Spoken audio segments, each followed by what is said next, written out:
All right, good morning, good evening, good night. It is another edition of the Nifty Q Show. We're interviewing influential founders, leaders, and people in the NFT industry. Sorry, I'm still trying to get that intro down. Today I'm talking with Fancy Games Studio. I've got Jesse Fetterman, CEO and founder. I got Mike Merritt, COO of Fancy Games Studio here. We're going to be talking about Fancy Birds, PFP launches, FNC token staking, mobile game adoption in the industry. Guys, how are we doing today? Awesome. Awesome. Thank you for having us. Very excited. Absolutely being outclassed here on my own show by the beard, by the background. I appreciate you guys kind of coming through and just destroying me here. It's always an issue when I have Mike there. You can never match that. You guys are too kind. Awesome, man. Well, you guys have a big month ahead. You actually had a big month in December as well, launching the FNC token, and you guys have big plans for mobile game adoption in the NFT industry. But let's just hit on what you guys are doing today, man. Like, what, just personally, not fancy games related, like what's going on today in the NFT world for y'all? Oh, that's a good question. Everything's going on. Today, honestly, you said not to talk about fancy, but everything is kind of fancy. Everything that I'm kind of doing on my day-to-day calls, emails, or dev team development. On a personal note, watching the markets, everyone's kind of, I think I got a little shook in the past couple of days. But just keeping my eye out, some new projects, some different projects to collaborate with within Fancy Birds and the Fancy universe. So, I feel like that's the day-to-day of almost every single person in the NFT space. Just monitoring the markets. That's right. You got to stay on top of it all. And man, just keeping up with where the trends are headed, that's a full-time job. It's just nothing but research all day long. But hey, what else is new in crypto, right? How much investing or how much has your investing gone down since starting Fancy Birds? It has to be zero, right? Significantly, especially with like NFTs. There are certain projects that I'm bullish on. I'm not going to pump or shill anything here. But like I follow Alex Becker a lot, so I like what he has to say about some projects and what he's doing with Neo Tokyo. Yep. But, there's the other ones. Everyone's probably already heard. Like I'm stoked for Illuvium. I really want to try that game out. There's like Guild of Guardians, Ember Sword, everything. I'm also, I guess, I'm in PegXC a little bit, so I got a few horses running. There's a couple alpha. Yeah, there's a lot of fun stuff going on. Go ahead, Mike. Drop some alpha there. No, the same, man. Obviously, really hot for Illuvium. And I did just get into PegXC a little bit, who can help poking around these things. But yeah, obviously Fancy's pretty all consuming when it comes down to it. But you got to stay relevant, right? You got to stay out there dabbling and getting into these other things. So. No, I 100% agree, man. And you guys brought a large community with you. I want to give a shout out to everybody who's in the house right now that's coming from the Fancy Birds community, as well as LADZ City. And welcome in to the Nifty Q Show. We're going to get to a discussion here on Fancy Games and Fancy Birds Studio, or Fancy Birds as well. Guys, how did you find yourself in crypto and the NFT space? Let's hit that really quick, and then we'll jump into what you guys are building. Yeah. In university, I started trading Litecoin on that old exchange that got completely nuked. I forgot which one it was called. Maybe Mike knows. Maybe CEX. Oh yeah. Dash something. I forgot. I love the OG BTC.E. talks. BTC.E. The there you go. original Yeah. So it was like the worst exchange ever. Started doing Litecoin. Bought like I was broke university student, so I couldn't afford the $600 full Bitcoin back then. So I split a fraction with another friend, and definitely mistakes. But that's how I started. Ever since then, just always been into it. I'm always deep into technology, infrastructure, things like that. So gamer at heart, obviously. I'm a Bitcoin OG. I was back there when you could still mine on a computer. So. Obviously not a maxi. I've caught every trend since then. Same as him. I found BTC early. I was there when Cryptsy took all my money. I think I've been in every major hack ever. Mt. Gox, Cryptsy, Quadriga. I mean, everyone that ever ran with the money. I had some money there. So a legacy of that. And then, of course, I saw a scam that turned out to be, but it was called Never Die. I think back in 2015 or 2016, and he was going to be the blockchain gaming, blah blah blah. And NFTs weren't even really that much of a thing yet. I think maybe CryptoKitties was on the horizon at this point. If they had, they had just launched like a little bit earlier. But yeah, obviously I saw the power in that because my gaming goes back to my mom had an old Atari in the house when I was a kid, so I played through that and Holy Nintendo's, shit. Yeah, and you're everything talking like else, Dreamcasts. Exactly. Mike, I need you on for a full another episode where we can break down your history, man, because I think that's would freaking love to, epic. man. History of gaming is amazing, man. I mean, it just keeps getting better. I'm honored to have been there at the early systems and all the way through. It's just so good. But yeah, another time. All right. Well, we'll save that for another time. I did have another episode yesterday. I had someone who founded a guild. DJ founded Metagoons, and he brought up Substratum. So I don't know if you guys remember Substratum. I've back heard in the day. Yeah. But let's leave that again convo for another day. I love the OG talks. I could get lost in them. When did you guys? So you mentioned CryptoKitties. When did you guys first kind of hit the light bulb that NFTs were going to be a thing? And then as you've made your way into 1920. Now, holy shit, 2022. What has been your journey up to founding Fancy Birds, Fancy Games? Yeah. So I mean, I was always a gamer. I played Fortnite. I was top in Canada at one point in squads. I played Apex Legends, Call of Duty, everything. I was, I excelled at. I would say I was top in pretty much all those games. My previous history was Counter-Strike Source. I ran a clan back then, so everything that kind of led up was gaming. I was looking at the crypto industry.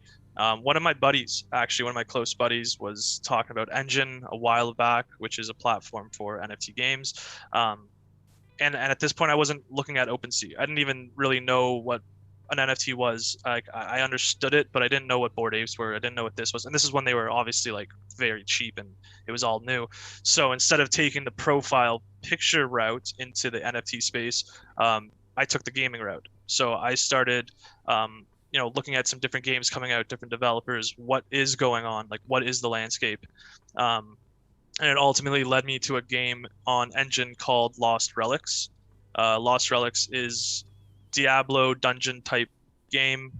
You go in, you get some items, you can get a chance at blockchain items and take them out. So that's when I first got, okay, you can like get your items and you own the item and you can transfer it. There's the history, there's limited items, and that's what I think every gamer really likes. We see that already in skin shops in Fortnite, in loot boxes in Call of Duty. It doesn't matter for them right now, it doesn't matter if they're all virtual. But when the average gamer sort of moves over and says, oh, I can actually own my assets, I can maybe bring this into another game. Like what if in some reality Activision, however you feel about them, has, their items, and then the item is now in every single game in different iterations. So, maybe a sword here, a piece of armor or skin or something like that. So, definitely driven by the gaming aspect of everything. Yeah, Mike, I do want to get to your background here, but can I touch on one piece real quick there with the NFT adoption by these traditional gamers? Why do you think there's such a big pushback right now when companies like Ubisoft kind of come out and then you have a 90% being disliked on a YouTube video about the announcement? Yeah. What's the deal with that? I was kind of shocked about that, but at the same time, I understand it. I think a lot of people's exposure to NFTs right now is the $1 million Bored Ape or the punk that's $500,000. Like it doesn't really ring a bell yet. So when they hear like, oh, you're gonna have skins, it's gonna be some competition, there's gonna be value, there's gonna be like, why do we need that? We don't want this secondary market, we don't want this. But like in all reality, everyone who plays Steam has already been using some form of asset, NFT, not NFT, but a centralized asset system with Counter-Strike, and people love it. They love having like, oh, I got that skin out of that box, it's mine. I can trade it on the market, I can go into the Steam ecosystem and do some other things, trade for a video game, trade for this. So people are already exposed to it. I just think they're given a little bit of a wrong pathway, and they have a lot of media pressure pushing the narrative of these extraordinary expensive pieces of art and digital art. And if I can also color that just a little bit with a sort of history of gaming, every single innovation in gaming has been met with pushback. Despite gamers living on the cutting and bleeding edge, they hate change. And it's because they get used to playing a game a certain way. They get used to having control of a certain environment. And when you add a new element, they have to then sort of almost go back to square one or to reacquire. If you look through Reddit, every subreddit for every game, you can scroll back far enough and you'll see them complaining about microtransactions, complaining about skins you can buy, cosmetic additions. They have hated every single thing that comes along. And it's one of those sort of things where new power becomes old power and then doesn't want anything to displace it.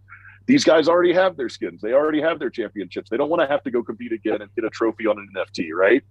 So they will come around because it is sort of inevitable. And once again, education is critical. Like Jesse says, the Bored Apes and stuff are awesome.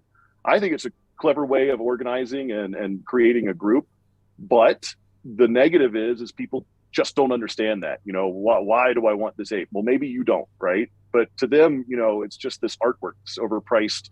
You know, the whole right-click movement is going on. And I've jumped in on a few of those conversations and explained to them, look, you can right-click all you want all day long. The difference is I can sell my NFT and go buy a house.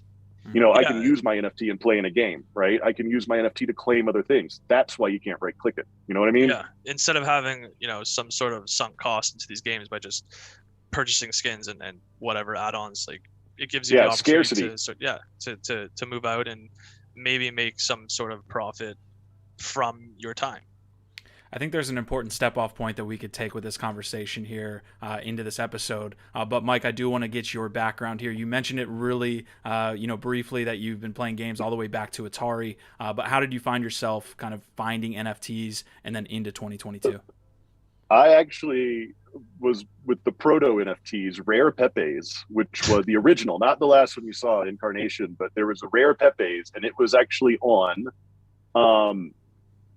Bitcoin. It was a colored token on the Bitcoin chain, and you had to have the counterparty app to access it and stuff. And then I had this, it hit me. I was like, wow, scarcity and token I got from Bitcoin, 21 million. You know what I mean? There was no doubt there. And I thought, oh my gosh, these are rare digital artworks. Yeah, someone can do a screen cap or something and take it, but they don't actually own that token.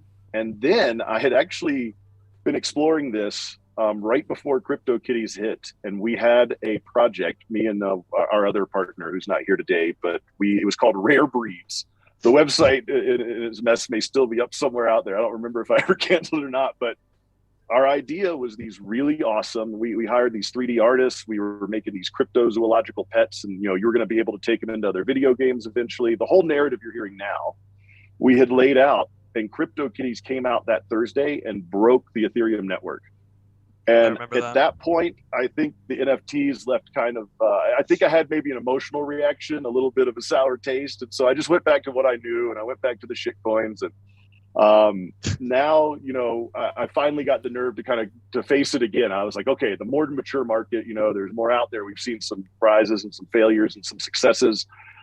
Jesse was already thinking along the same lines. Once we got hooked up, it was just like magic. Everything was just falling into place with the ideas. Yeah, you kind of have a project here that was set to launch, and then CryptoKitties launch, which maybe answers my question next: is why wasn't there a Cambrian explosion of NFTs once the CryptoKitties launched? I think in a small enough sphere, when you've got that micro market, if you will, when one dominates like CryptoKitties did, it's almost like, yeah, there's a bunch of cash grabs that were similar that came right out, but people that wanted to innovate don't want to challenge that. And I'll tell you what they did that beat us, obviously hands down, is the simplicity. Derpy cats, simple 2D images. Meanwhile, I'm over here hiring teams of people to design stuff and for a niche market where people are still, at this point, people are still trying to give value to Ethereum itself, right? There was still doubt as to whether Ethereum was going to make it to the network, and now we just take it. So much. He got too excited. It's taken for granted. Mike, we lost you there for a second, but I think we caught the end of that gist of it. There. Yeah. All right, so we have a lot of community members in the house. Shout out to the 120 people in the chat. There's a lot of beard talk, so we're getting some comments on our beards, guys. Obviously, mine is probably the worst looking of the three. We're getting fancy please, Pepe your talk. beard brother. Fancy Pepe. We got Fancy Birds Battle Royale, which is what we'll talk about here in a second, and things like this. So we're gonna make our way to Fancy Birds, I promise. And I think we'll do that now. You guys, Yes. perusing the website, perusing the blog post. There's this interesting quote there that was talking about the difference between play first and earn first, which I'm always like taking a devil's advocate approach of like, what is actually wrong with this, where everyone is kind of pumping their bags and saying this is all awesome, kind of looking at it saying what are the negatives of maybe a play to earn economy. So I'm interested where you guys are placing yourself in the middle of playing the game and earning from the game. You kind of like are setting yourself in the middle there. What do you make of that play to earn and just to play the video game essentially? I mean, there's always been that serotonin push, that reward, for playing a game, right? Whether it's a ding when you hit something right, going all the way back to like Mario and stuff, just the coin noise, Sonic, the ring noises. So it's a natural evolution that we would go from play or pay to play, where you have to buy the game, and then you're getting a fake reward in your mind, to then free to play with the advent of the smartphone. Whereas if you watch an ad, you get to play our game, and that's sort of the deal. Now we have an actual way to pay people to play. Now, are we trying to feed the entire world? Obviously, that's not feasible. But what we are doing is we're giving people the opportunity to have value in what they earn. It's not necessarily that obviously we are in that general way paying them to play, but we're allowing them to have their point, to keep their points in a way that if they did want to sell them, they could to another player who may want those points to earn something else within the game. So it's more of an economy that we're creating, just like World of Warcraft, that initial gold economy. Who would have seen the gold farmers coming? But then as soon as people had more money than time, you're working your job. I don't have time to grind at World of Warcraft, but I can go out and buy the gold and then buy all the armor and stuff off the auction house I want. So, we're looking very much into that, but also for the mobile casual gamer. So there are going to be some people whose only interest is to earn, and that's it. They're not there for fun. They're not there for improvement. They just want to earn. And that's okay, because there's always going to be someone like me who has more money than time, and I want to show off my bling, and I want to just get in there and have fun, and I want to have the latest and greatest stuff. I'm the guy that buys the full kit for the game when it comes out, whatever the maximum season pass inclusion is, because I know I don't have enough time to grind and get all the special stuff, but I know I want to have fun with it. I know I want to put on the silly costumes for the seasonal stuff and have a blast with it. And I know I don't want to lose any potential to progress in the game or in that universe just because I don't have time, right? And so we're not robbing one to pay the other. It's like a cohesive mutual system, like beneficial, not parasites, but the ones, you know what I mean?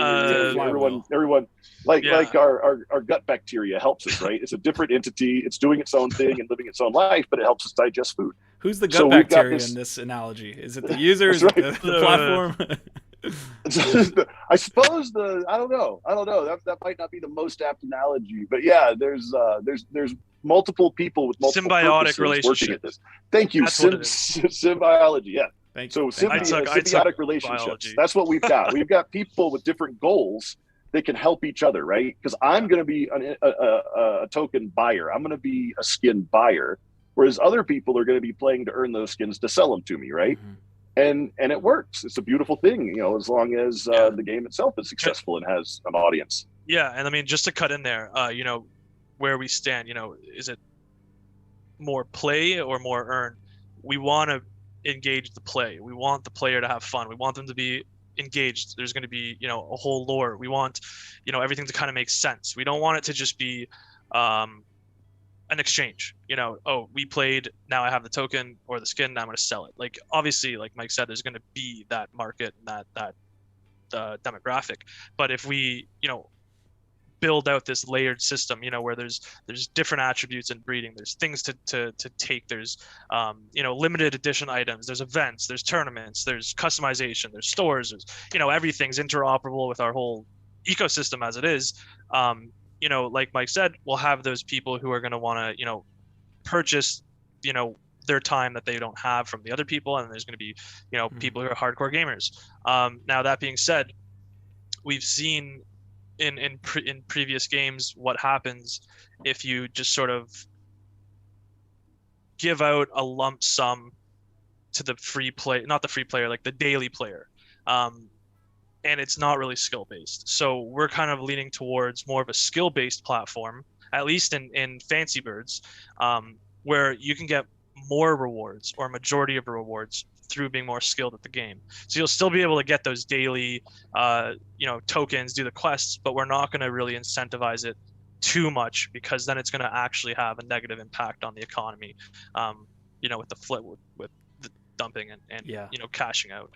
That symbiosis that you mentioned very nicely, that there has to be a balance, right? And it's very delicate, and I think the best teams are going to do it well. I want to give a quick shout out to the chat again. Ajax is saying that's the issue with current play-to-earn games: clunky, hard to use, UI UX, financial barriers to entry, user base is solely focused on financial incentives, which I think is a great way to wrap up that and move into what everybody wants us to talk about, which is Fancy Game Studios, Fancy Birds. What is Fancy Game Studios? And let's move into the convo. Yeah, so that kind of evolved out of our initial project, Fancy Birds, as you can imagine. We're really looking to fill that niche gap of the AAA games to the mobile casual games, and we decided, let's sort of put together a DAO studio, and have all these mini games on our platform, similar to a mini clip, addicting games. Or armor games, something that you played back in the day with all the Flash games. Instead, you're all earning one token. You have different games to play from. The bird NFTs will be used in different games, so we are not selling new NFTs for every single game. It's not going to be, we have a shooting game and now you need to buy a gun or something like that. Everything will be as interoperable as we can make it. To the extent where if it's just a simple, I hold this, I can now access this, it will just make it a little bit better. But yeah, so the whole idea is really just to have this ecosystem of games that are fun, casual, very innovative in the sense where we may be taking these game loops that exist, but we want to build on top of them. Build those new layers of technology and entertainment factor. It's going to be pretty cool to sort of see everything that's going to happen. Whereas one game. One game you may need to collect something from this game, but then you can collect something from let me rephrase that. Collect something from Fancy Birds, and then we have a second game where you have something else you can collect that's maybe an item, and those can both be crafted and maybe used on your land.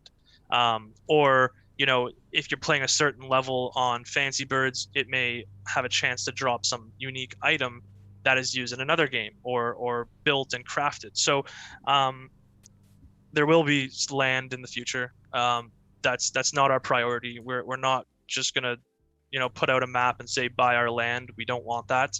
We want to actually have functionality when the land comes out and make sure it works in all the games. Mike, you got anything there on Fancy Game Studio and Fancy Birds? I mean, you can already tell the core d'esprit, but yeah, we're gamers first. We want to build a rich environment people want to participate in.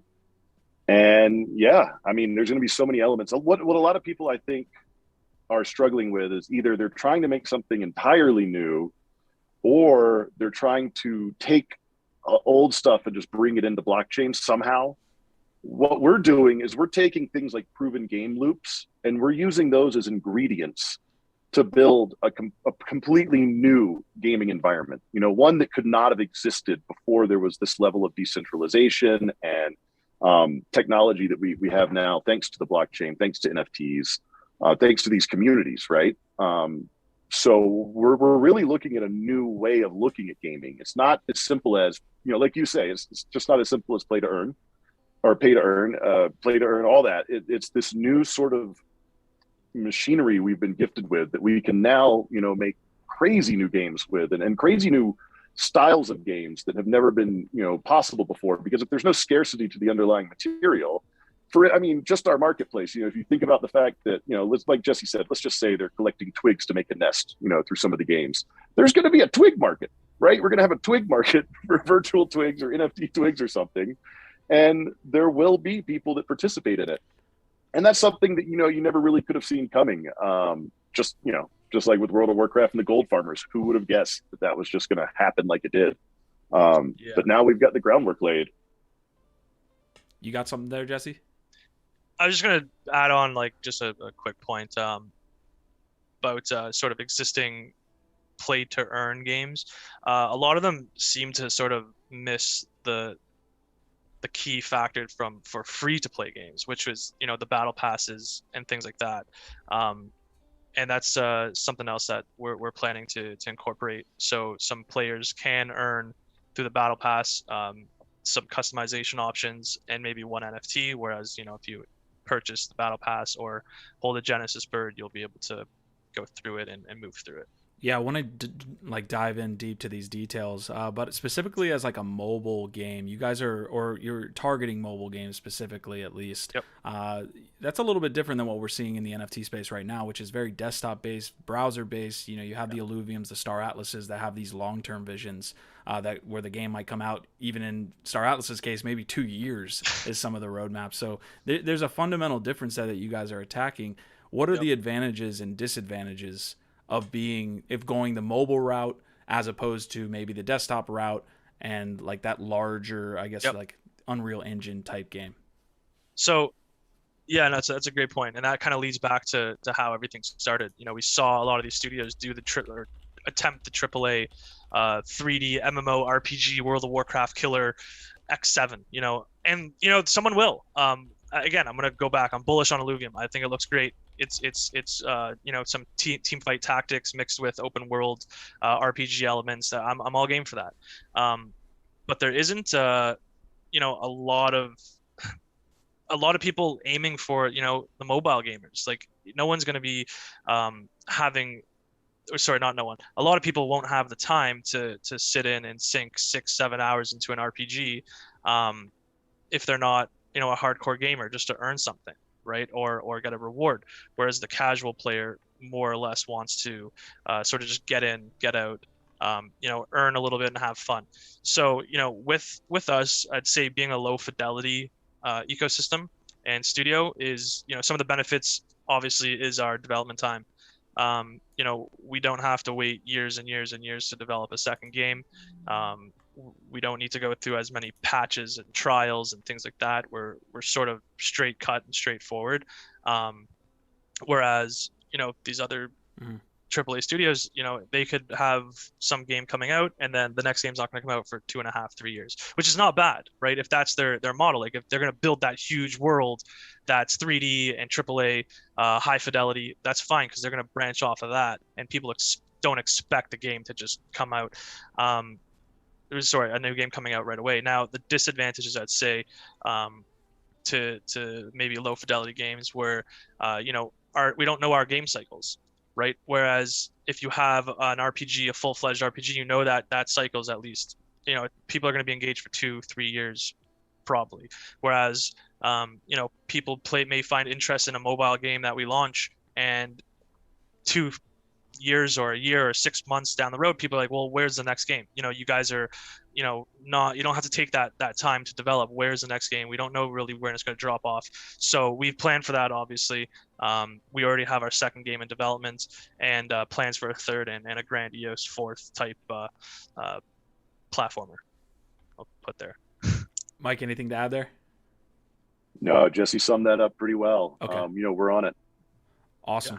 Yeah. All right, so there are a lot of questions coming through. I'll try to get to some of these as we get through, but most of them have to do with the details around Fancy Birds and just the project in general. I know you guys launched in December with the token, so the FNC token launched. They're staking now. Can you kind of dive into those details, and then maybe we can hit some specifics on like some people are, for example, asking when we might see it on the Apple Store, if at all, and things like this. Yeah, so I think Mike can sort of touch on.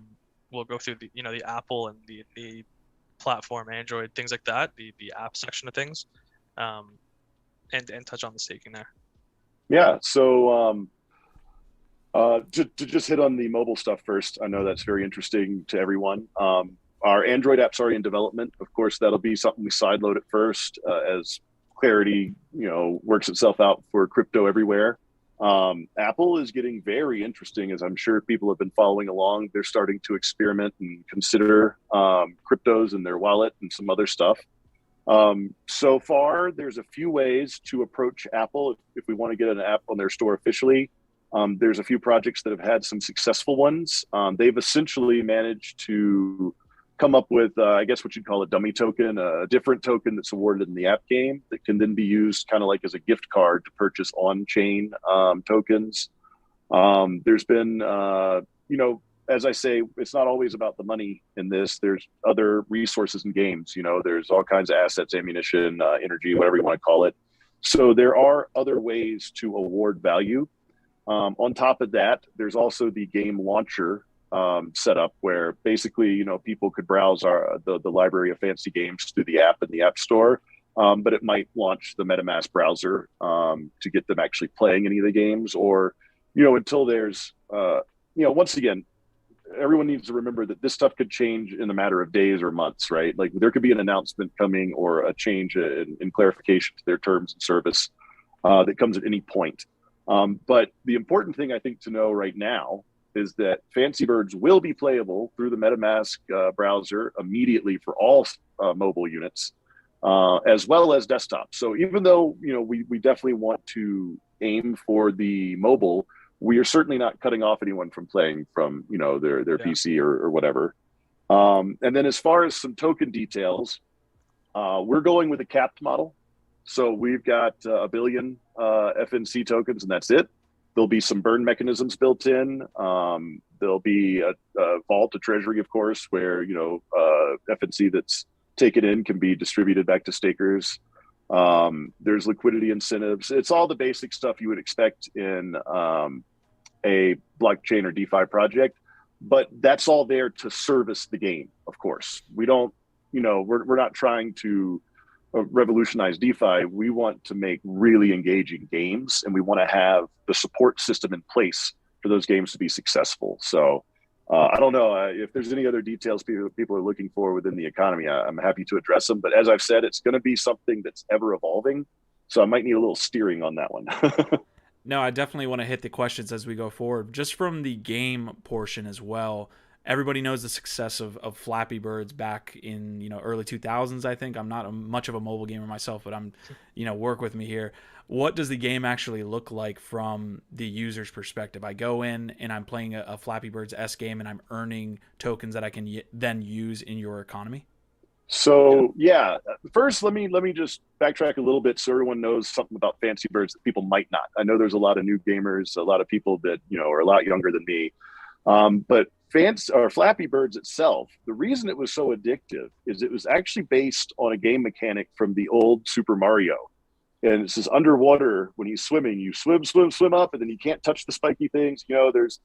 And that was a very addictive level for people because it didn't play. It was kind of inverted physics, if you will, or I don't know. It's but it's neat in the way you kind of luft your guy and keep him floating up. Yeah.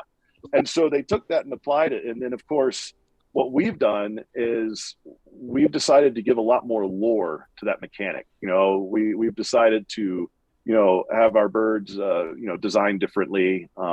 And the whole background, all our assets and everything are all original, all our sounds, all that sort of stuff. So it's really that underlying kind of game mechanic that we were after, that people find so satisfying to play.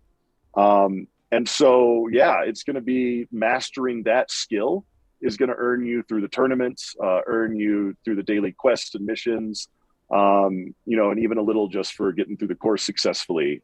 And I think Jesse can touch on the lore a little more. Yeah. So we will have, from the user's perspective, they will be able to jump in, play single player, sort of, I guess, for those who are familiar with Axie, like adventure mode, and then you have like an arena mode. But our arena mode is going to be a little bit different. So we're going to have multiplayer, we're going to have tournaments as well. So we'll have both single player multiplayer, or single player, instance games, and then we're gonna have a live multiplayer where you'll be able to see the other players, you'll be able to see their names, see their skins, and it will sort of be like a battle royale where last bird flapping is going to win, or get the rank, get the XP, and get some FNC. The tournament structure, we're looking actually very closely at how poker tournaments are set up, because they're infinitely scalable, and they pretty much have all, the numbers there. So if we have 10 people in a tournament or 10,000 people in a tournament, we can definitely scale the rewards based on their systems. On the same note, we're gonna have the daily tournament, which is 24-hour cooldown, and you can participate. That's uncapped player limit. Then we're gonna have sort of public matches where you'll see, oh, there's 20 out of 50 people registered for this, and it's 5 FNC. There's 100 people capped in this one, and those are going to just be ongoing, but you're going to be capped as to how many you can play a day. But that's where you'll be getting your majority of the bonus earnings, I'd say. So you will be making the base FNC token through the dailies, the quests. We have we want to do like a collection quest, sort of like a bounty where like, oh, I got to play level Australia and then level Canada, and I have to get like, I don't know, 2 different things and make them and send them into this guy, and then I get a reward. So it's more of like a collection quest. And then the weekly quest, you get a weekly lump sum for participating every day and playing. And then the dailies are switched. And the dailies are right now, we're making them to be about 15 to 30 minutes a day in game time. And then, of course, you can play indefinitely if you just want to go onto the leaderboards. You just want to, do simple multiplayer, but the earning will be capped. Yeah, I want to jump into a little bit of the tokenomics and kind of the investment side. I want to front run this discussion with nothing we say is investment advice. Do your own research, all that nonsense. You guys got to make sure you're doing it for yourself. But the revenue share is interesting when it comes to staking. So things like the Apple Store fees that are accruing to Apple don't ever go to anyone else but Apple. Obviously, we know that happens with OpenSea as well, and we saw Looks Rare kind of come out with their airdrop, which is dope. So people are starting to understand, hey, I could be a part of these ecosystems by staking. I want to touch on the FNC token here, but I also want to hit on the PFP mint and how that's going to be involved in your ecosystem as well. I guess PFP I was kind of just throwing out there. I think you said it might just be a collectible, but how are all these things kind of going to work in your ecosystem? Let's break that down just a little bit more. So in terms of like the profile picture, like when you mint a bird, you'll have a bird with a background, unique traits. But we're not doing anything right now to push it per se as a profile picture. It can just be in your wallet. Obviously people who support the game and like the game and like their projects they're invested in will put it as a profile picture, but we're not really making it per se like that. And that's a reason, we don't want to mint right now, because we don't want people sitting there saying, well, what the hell, what's next, where's the game? We want to mint, and then you have the game right after, if not the same day, like literally within hours. So we want to launch it hand in hand. We don't want people sitting there minting what they think is a profile picture or a game asset with no game to play. That makes no sense. It plain makes no sense. That's why, if you care about your users, it makes no sense. Sorry, a lot of people are doing this right now. Of course, we're gamers first. Yeah, and that was like really, actually, if you want to like sum it down, that was like the real core of like everything. I was going to these projects and buying these assets for games, and I'm like, well, where's the game? I don't understand. Like, I get it. You want to sell and maybe make money for development and things like that, but at the end of the day, why why would I buy? Okay, you get in early, the value can go up, sure, but like personally, like I don't own any Star Atlas, I don't own any of that stuff. There's no appeal to me until there's a game out. I'm not going to put up with any Star Atlas FUD on the show, though. Careful. Sorry. I love it. I'm excited. It's just more to me personally. I was looking at a lot of projects, and it would be like, oh, when we sell out 100% of our NFTs, we're going to make a game. Well, of course, because you just scooped, 6 million from your community, and now you're going to develop a game. So, our thing, we bootstrapped basically all of this until obviously we launched the FNC token. We had investors, but we were building this way before with our own treasury, I would say. So we really wanted to nail down not minting something just to mint it and having utility right after. So I don't want to front run you at all, Mike, but do we have any details on the actual drop? Like, it's like, are you guys planning Q2, end of Q1? Like, because there are people in the chat saying, "How can I get a bird?" Essentially, like, what I is the mean, step for everyone that wants person? the birds. Our whitelist demand has shot through the roof. I want everyone to have a bird, by the way. We're going to be incentivizing breeding coming out immediately to make sure we can onboard more players. But this actually gives us a nice runway. Every game you want to ensure is smooth. We've been beta testing. We've been sending our versions out to people in our community for them to give us feedback. As it stands now, and obviously in this world, everything is subject to change. We're going to do our best, but it's looking like early in Q1. I don't think people are going to have to wait a ton of time to get this game. We're definitely targeting Q1 and as soon as possible. Now, safety concerns, of course, but we've got a good lead up here. We're in a good position. I mean, honestly, if we weren't concerned about bugs and user experience, and this was the usual cash grab, we could launch today. We have a working game. Mm-hmm. It's on testnet. It uses NFTs. Everything's working together.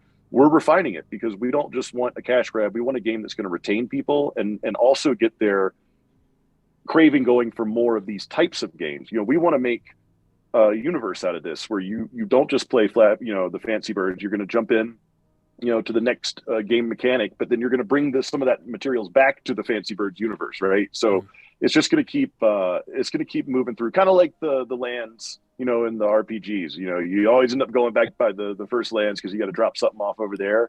It's going to be the same. So we're going to be sweeping people along. We've got lots of iterations, and the launch, should be coming up pretty imminently here. Just a few more details to put in place, really.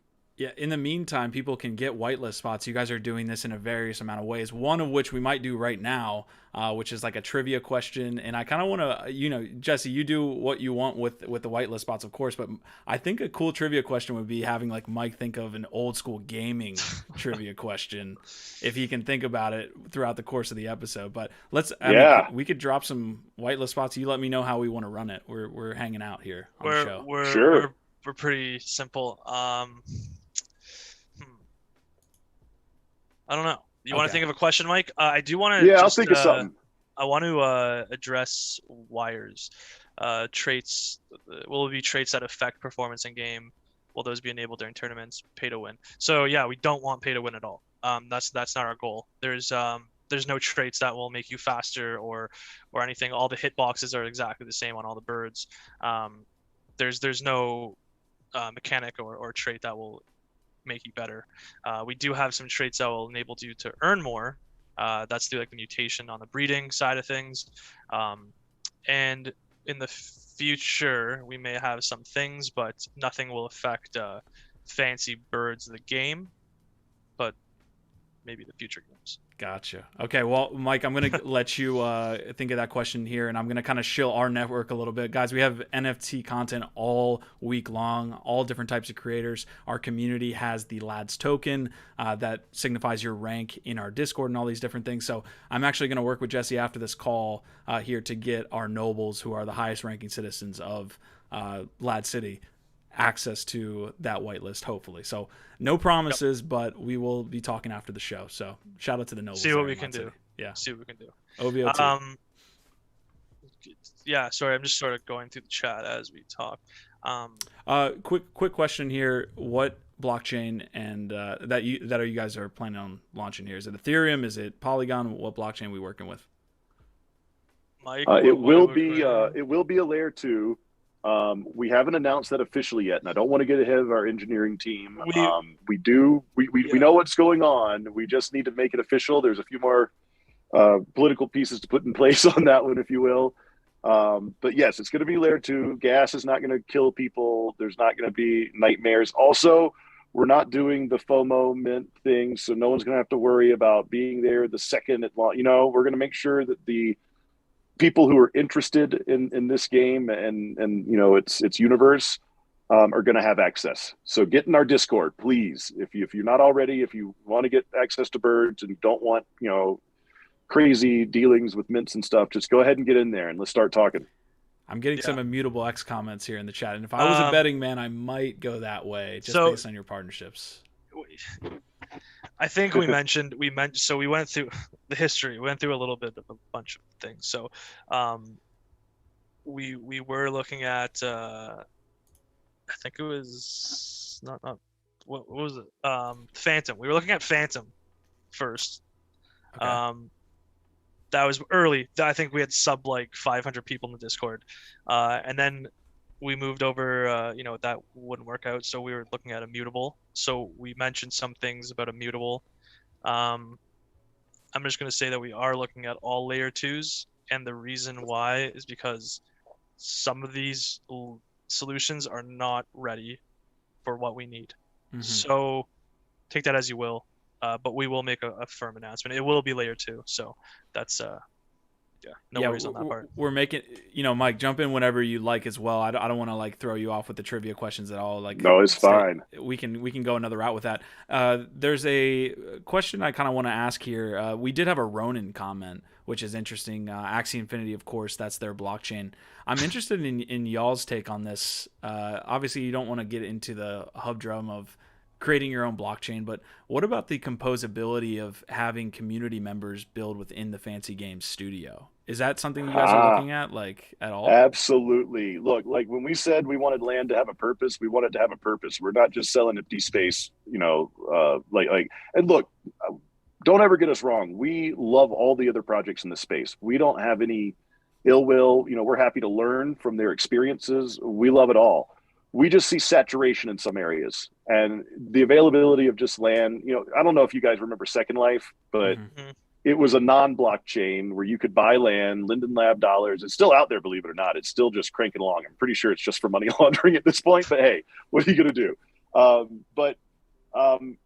It had a brief rise of interest. A lot of people jumped in, built a lot of cool stuff, but you kind of almost had to know how to use 3D design elements to even build something there. So the bar to entry was high, and eventually the trend was over, and now you're left with a bunch of empty space that's not very interesting to go visit. What we see is that there's plenty of places that people want to congregate. The next, MySpace or whatever is already out there somewhere, happening, Decentraland, somewhere out there. It's going to be something that goes really, really big. It's hopefully a lot of people interested. I don't think it can be meta. We watched what happened with what was his other one? It doesn't matter, Libra or whatever. That was fantastic. But no, that's just a con job. Always everyone's onto it. Only I don't want to say who's into it, but we know anyway. Yes, we want people to be able to use our assets and to create, and not only that, but if they create something compelling, we want them to be able to earn or profit from it in some way, right? So. We've got a lot in the works as far as that goes. Allowing people to sort of create, think Mario Maker, right? Something like that. I guess the cat's out of the bag there. Oh, did I say too much? Yeah, no, it's okay. That's I don't want everyone to start getting amped up that this is. Look, this is on definitely the road. down the it's road. On the but that's to-do the beauty list. Of this. We've got a whole new playground to play in is what NFT and blockchain has brought us. So that's what we're taking advantage of. I mean, and we're already here building. And once again, I think there's going to be a lot of cash grabs and clones along the way. But I think people that are into this, real crypto peeps, real gamers, they're going to be able to sense, where the legitimacy is in this, and that's us for sure. We're bringing it full force. So. Yeah. I mean, there are. Some people. We are just jumping around the Fancy Birds ecosystem here. I do have a question from the comments. Clever Name asks, do you consider yourself an early bird or night owl? I don't know why I wanted to ask that, but it seemed nice. None of the above. Right in the middle. Nice. Good balance. Good symbiosis. No, I'm an early bird. I think I'm such an early bird, I may qualify as night owl. I'm up at like 4 a.m. Oh, my goodness. I'm definitely, I try to stay up at night. Okay. A more pertinent question. I kind of wanted to jump back in real quick to the tokenomics. A lot of these games and gaming ecosystems, they have two tokens, usually a governance token and then an actual like in-game currency type token. Is that the setup here to have like an AXS SLP type environment, or what are you guys planning on doing? So for our first game, it's going to be the governance and the reward token. As we move on, now I think people get a little too hung up in the way they think about tokens in games. In a game, everything doesn't have to be a currency. There's many resources that games use, right? Especially things like RPGs, something that's long lived. And as we said, we're planning on weaving a lot through our entire universe of games. So I think the important takeaway would probably be that FNC is the absolute governance token of the entire fancy verse, fancy game style, all of that. It will be the master token. If we have another game in the future that it were to make sense that it has a different reward structure for some reason, we can absolutely implement that, right? It's not a problem to add rings or gold coins to a different game if that makes sense in that game, if there's some lore, if there's a reason to have it. We don't want to have to worry at this point over adding value to a complex system of currency, because this is really about the game and the game experience. Yes, we want the points to have some value, and FNC certainly will. The liquidity is through the roof on our sushi swap. So we're satisfied with that element, and we don't want to get too far into the weeds on just money. That's not, it's more about the game experience, obviously, and then that's going to create its own robust economy within the game. And that's going to give everything value. So we just want to get, the cart behind the horse is all. So for now, we are absolutely a single token. And I think it would be safe to say that moving forward, since the governance token is the main token, it's the real deal, and we're going to be more robust than a single game. That is, sort of the leader of the pack there. That's going to handle whatever. Anything else that comes out will be very specific to make, meet a need within a specific game, if that makes sense. Yeah. So you are in Fancy Birds, you'll be earning FNC, and it's right. a single token. But like Mike said, if there's a need. Yeah, we're flexible. That's what we think the biggest key to this always is. Too many, projects have come out with sort of a rigid setup that comes back and bites them in the ass later. What we know from the get-go is that gaming is evolving, blockchain's evolving, NFTs are evolving, so we are flexible. We're going to have a wonderful system in place, through our governance that's going to allow evolution according to what the masses want, according to what's going to earn us more players and retain more players. And that is going to be, the answer to like so many of these things, because that's really where our focus is. It's on the player and the player experience. It is not on how much token we can crank out or, how many different ways we can, try to sell a token for money. I'm so sorry. That's just self-defeating thinking. And I'm so sorry I'm asking this question next, but I had it like lined up in my brain. As far as the FNC token goes, can you break down the staking that I was talking about and what type of staking you guys have right now? I know that I love the ethos, right, of being play first. I think that's really what we should be looking at, as opposed to having mercenaries that are just looking for APY. But as it comes to APY and what you guys are doing with staking, what does that look like now? Can't dodge the question. It's definitely part of it. And like I said, we definitely want our underlying point system and governance system to have value. Of course, it's what is going to make it fun to play for, and fun to spend. But yeah, so of the staking rewards that go out, of course, the majority goes to the liquidity providers. But we also have, Jesse, remind me on these numbers. We've been so busy dealing with the game part. I'm a little rusty. We did all this token stuff back. How much did we have set aside for the total staking? Was that 10%? I believe so. I'm gonna. Yeah. So we'll correct if we're wrong pull up later. a good old chart. I was about to say it's there in our documents. But obviously, majority of that handout is going to liquidity. The liquidity is what gives it value. But of course, we also want people to hang on to this token for its value and governance, right? So they need a place to park it. So there is a portion going to the stakers as well. And once again, this is not like so much of the DeFi world where you're staking just for the sake of staking. There's going to be a marketplace within that you're going to be able to spin this, the synthetic FNC, the SFNC, which is what you can sort of withdraw while you're staking. That's going to be for the breeding.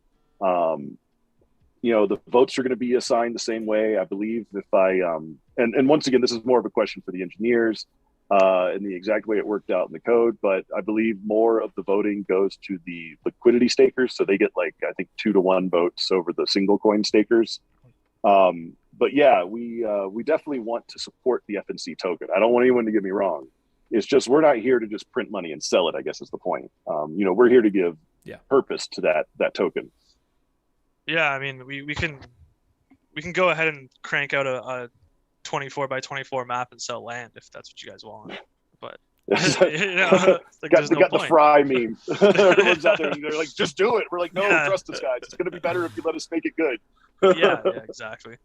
I love that, guys. I want to get into guilds and the partnerships that you made with, I believe, Merit Circle. If I'm incorrect, let me know. But like a YGG as well.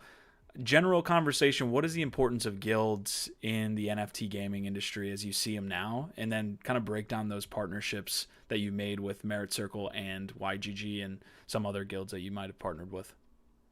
Yeah, for sure. I mean, guilds, I think, are more or less the lifeline right now of NFT games. Having accessibility to the community and people that are like a straight demographic that are interested in the game, interested in evolving and taking part of the community and where it sort of leads the project. That's I actually kind of see that VCs right now for these fundings aren't really where it's kind of at for NFT gaming. You want the guilds, you want the people who have this predisposition to the environment and they know what's going on. As on the other hand, you can get a VC where they'll just write you a check and kind of just say, okay, that's cool, but they don't really understand what's going on. They don't really have the reach or the connections that you need to sort of help. This is such a cool combo. I don't know if many people understand that this is happening. Like this shift in venture capital fundings going towards communities more than VCs at this point. Yeah, we're a DAO. Like, let that sink in. No one got a contract for their investment. They're taking our token, and that's what they get. And it's just like everyone else in the crypto world has been playing it. You did your ICOs back in the day. You didn't have a contract that said anyone owed you anything. It was just, here's the token. If the token took off, you were great. If it was a scam, you got scammed. So we now have the big players participating in a new way. I mean, that to me, that was the most bullish thing that happened all, the last 2 years for me. That gives that means that they're not expecting things to change on the crypto end. They're adapting to what crypto has changed. That is big. Yeah. And I mean, just to go into, some more, I guess benefits or the guild culture, they do provide that support of breeding, of marketplace, secondary market sales, the rental system, the scholarships, pushing it within their own sub communities. So that's kind of where we find a lot of the value is, and they're really connected to other players, influencers, and content creators. Now, in regards to our partnerships, we have a bunch, and some of those guilds are given unique skins. So like a YGG skin, if you see that in game, that person is part of YGG. It's from their lineage of skins. They can hypothetically not breed any of them and leave those X amount completely unique where no one else can have a YGG skin. It's up to them. But as they breed down, they'll seep out the traits and it will sort of blend into the actual trait pool. And you can also, breed them back and forth, like a YGG bird and Polymos bird. You can breed those together and see what happens. It's pretty interesting. So, that's kind of what's going on with them. So I kind of want to dive into this breeding thing really quickly. I know that you guys are still fleshing things out, of course, on that end. I can breed a YGG bird and a Polymos bird, and is it just the actual, I guess, what word am I looking for? Is it just the kind of look of the character, or is there some actual trait transfers as well? Our birds are cosmetic. Okay. There will be some mutations that will add some different wrinkles, if you will, to the gene pool. But for now, the original 8,888 Genesis birds are all created equal except for their looks, right? There'll be some very unique traits due to the randomness of the generation. We won't know what's completely rare, right? We won't really there's going to be some stuff, obviously some uniques and some one-offs, but for the most part, now with the guilds are going to be in control of their birds, so they will most likely probably breed them together with their own birds.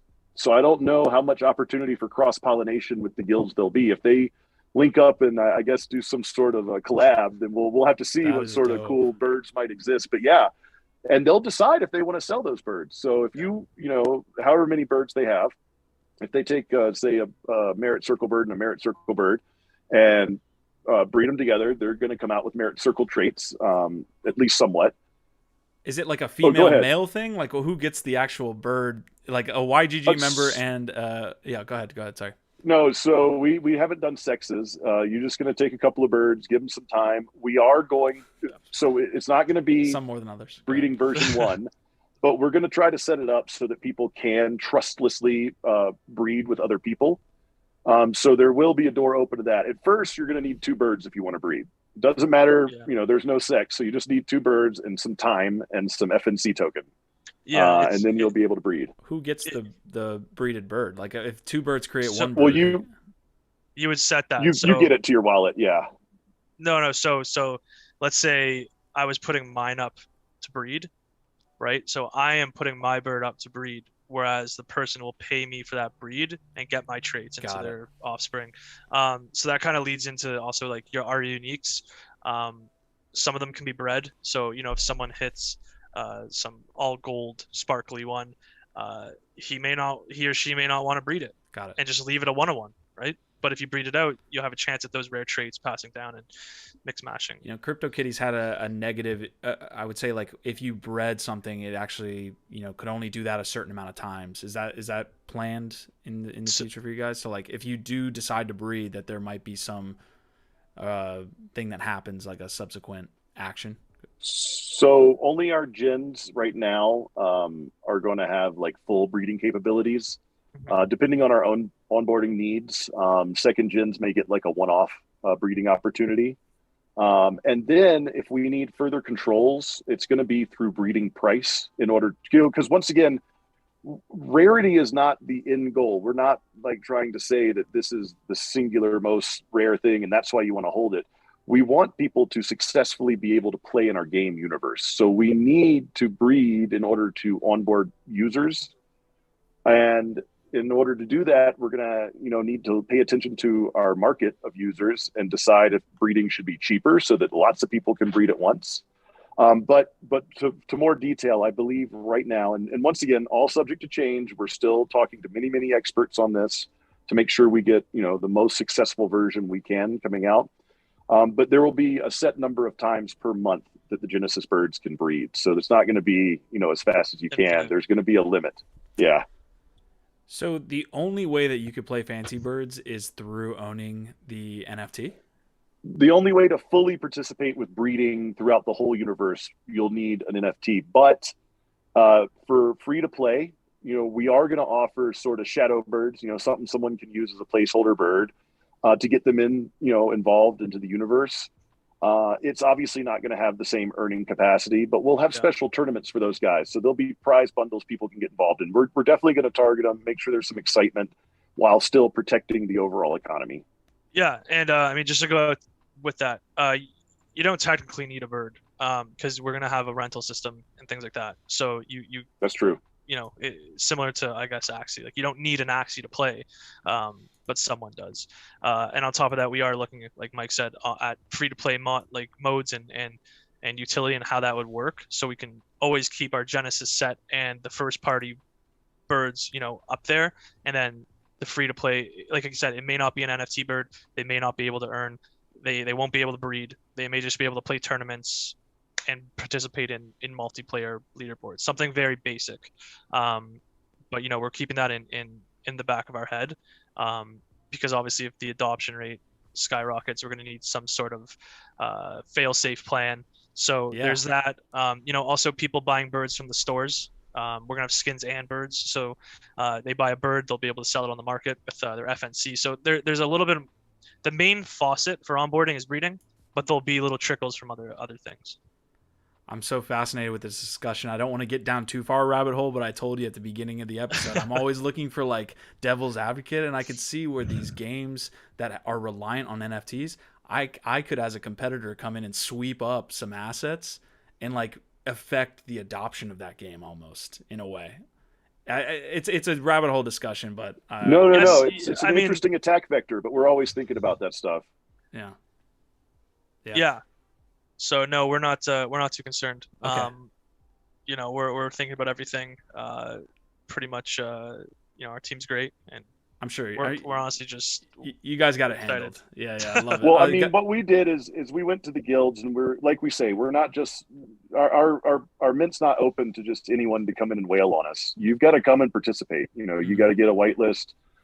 We got to know that you're there. You know, because you're involved in our universe, right? Like we want friends.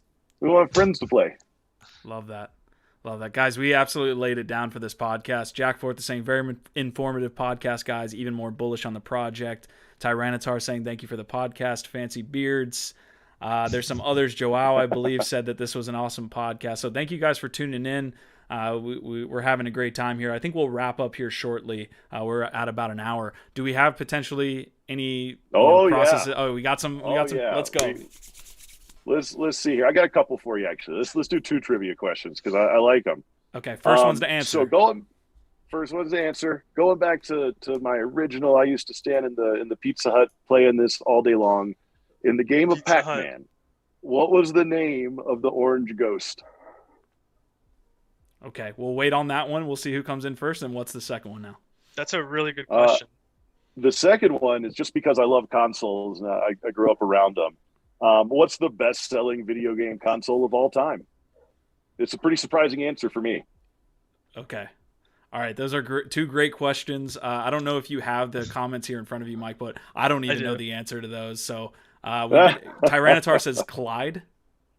Clyde! My boy Clyde. All right. Orange is my favorite color, so I always love Clyde. We're getting a bunch of Clydes now in here. everyone says Clyde. Okay.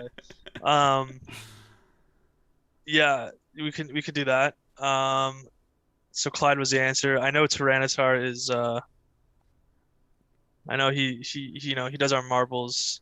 Quicksilver he's kind of says a content creator, Quicksilver so. says Switch. Mabsy says Nintendo. Ajax says Wii. Tap says Not Atari. Yet. Coca says Keep going, guys. Xbox 360. PS2 is mentioned. N64. PS2. PS2. Who said Croc. That's the answer. Who said PS2 first? Tyranitar. You're not getting another one. I know. Yeah. He runs our He's marbles on it. games. He runs our marbles games. He's not getting another one. So the next person that said PS2 was, and I want to make sure I get this right, is Croc with a K. PS2. Yes. Okay. That looks right to me. And I just want to jump off some quick questions here. Infinite loop will be a way to track how exactly rare a trait is. Yeah, when they're generated, we'll have the trait listing, so you'll see like X amount of % has this trait and whatever, like any other NFT. Now everyone's just saying Clyde. That was a lot of Clydes. People are. You know what's happening is. You know what's happening. People are behind. Yeah, people are behind. Holy mother of God. All right, guys, Clyde's over. Yeah. we already established that. But yeah, no, I think and then PS2. Holy sh. Okay, we're gonna have to cut down the chat here. I think we might have to. All right. Yeah. Okay. All right. Well, this has been an awesome conversation, man. I want to touch on anything else you guys have that is related to Fancy Games or Fancy Bird Studios. What do you got? A lot. We have a lot in store. I mean, so much. Join the Discord. People Yeah. need to get in the Discord. That's where it's happening. We've got so many community members that are so helpful. We've got some talented mods. We've got people contributing art designs to the bird. I mean, it's crazy. You've got to get in there if you're not.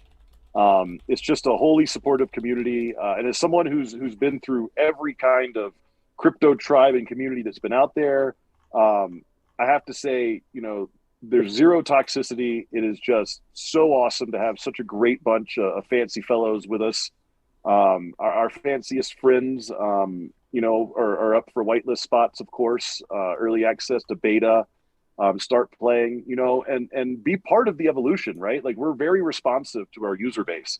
If you're in there and you're with us, we want to know your opinions and we want to know what's going on. We want to know what people are thinking, and you know, we want to use all that to make the most compelling and inviting game universe we can.